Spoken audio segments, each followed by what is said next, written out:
मोदी सरकार ने हाल ही में किसानों के मसीहा कहे जाने वाले चौधरी चरण सिंह और एमएस स्वामीनाथन को भारत रत्न देने का ऐलान किया, लेकिन शायद सरकार का दांव फेल हो गया क्योंकि किसान यूनियन मोदी सरकार के खिलाफ एक बार फिर आंदोलन पर अड़े है। नवंबर 2021 में किसानों ने आंदोलन खत्म किया था, लेकिन 2 साल बाद वो फिर सड़कों पर है। आखिर इसके पीछे क्या कारण है, आइए समझते हैं। नमस्कार, मैं हूं दीप्ति ठाकुर और आप देख रहे हैं हिंदी खबर।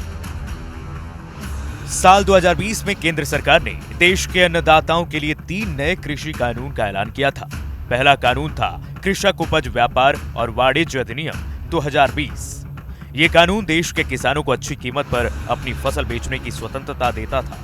इस कानून के तहत किसान अपनी फसलों को देश के किसी भी हिस्से में किसी भी व्यक्ति, दुकानदार या संस्था को बेच सकते थे। इतना ही नहीं, किसान अपनी उपज की कीमत भी खुद तय कर सकते थे। दूसरा कानून कृषक कीमत आश्वासन और कृषि सेवा पर करार अधिनियम 2020। इस कानून के तहत देश भर के किसान बुआई से पहले ही तय मानकों और तय कीमत के हिसाब से अपनी फसल को बेच सकते थे। सरकार का कहना था कि इसके जरिए किसानों को नुकसान का जोखिम कम रहेगा। इसके अलावा उन्हें फसल तैयार होने के बाद खरीदारों को जगह जगह जाकर ढूंढने की भी जरूरत नहीं होगी। इतना ही नहीं, इसके जरिए देश का किसान समानता के आधार पर न सिर्फ खरीदार ढूंढ पाने में सक्षम होगा, बल्कि उसकी पहुंच बड़े कारोबारियों और निर्यातकों तक भी बढ़ जाएगी। तीसरा कानून था आवश्यक वस्तुएं संशोधन अधिनियम 2020। इस अधिनियम के तहत फसलों के भंडारण और फिर उसकी कालाबाजारी को रोकने के लिए सरकार ने पहले एसेंशियल कमोडिटी एक्ट 1955 बनाया था। इसके तहत व्यापारी एक सीमित मात्रा में ही किसी भी कृषि उपज का भंडारण कर सकते थे, लेकिन नए कृषि कानून के तहत अनाज, दाल, तिलहन, खाद्य, तेल, प्याज और आलू जैसी कई फसलों को आवश्यक वस्तुओं की लिस्ट से बाहर कर दिया। सरकार ने कहा कि राष्ट्रीय आपदा, अकाल या ऐसे ही किसी विपरीत हालात के दौरान इन वस्तुओं के भंडारण पर कोई सीमा नहीं लगेगी। लेकिन किसानों ने इन कृषि कानून पर आपत्ति जताई। किसानों की मांग थी कि वे तीनों कानून हटाए जाएं, जिसे मोदी सरकार ने पारित किया था। 17 सितंबर 2020 को किसानों ने 3 कृषि कानूनों के विरोध में आंदोलन चलाया था। यह आंदोलन करीब 378 दिन तक चला। दावा किया जाता है कि किसान आंदोलन में करीब 700 किसानों की मौत हुई। 1 साल तक चले लंबे किसान आंदोलन के बाद आखिरकार केंद्र सरकार ने हार मानकर 19 नवंबर 2021 को तीनों कृषि कानून वापस लेने का ऐलान किया।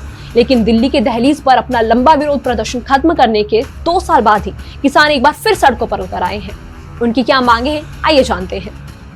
किसान नेता अपने आंदोलन में फिर से न्यूनतम समर्थन मूल्य MSP पर कानून बनाने की मांग कर रहे हैं। किसान मांग कर रहे हैं कि दिल्ली मोर्चा के दौरान केंद्र सरकार की ओर से जिन मांगों को पूरा करने का भरोसा दिया गया था, उन्हें तुरंत पूरा किया जाए। इसके साथ ही साल 2021-22 के किसान आंदोलन में जिन किसानों पर मुकदमे दर्ज किए गए थे, उन्हें वापस लिया जाए। इस बार के आंदोलन में केंद्र सरकार से किसानों की मांग है कि पिछले आंदोलन में जिन किसानों की मौत हुई थी, उनके परिवार को मुआवजा और साथ ही एक सदस्य को सरकारी नौकरी दी जाए। किसान मांग कर रहे हैं कि सरकार सभी किसानों को सरकारी और गैर सरकारी कर्ज माफ करे। 60 साल से ऊपर के किसानों को 10,000 रुपए पेंशन दी जाए।